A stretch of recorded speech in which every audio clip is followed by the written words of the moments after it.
اللهم صل على سيدنا محمد وعلى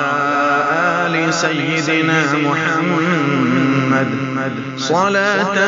تنجينا بها من جميع الأهوال والآفات وتقضي لنا بها جميع الحاجات وتطهرنا بها من جميع السيئات وترفعنا بها عندك أعلى الدرجات وتبلغنا بها أقصى الغايات من جميع الخيرات في الحياة وبعد الممات إنك على كل شيء قدير.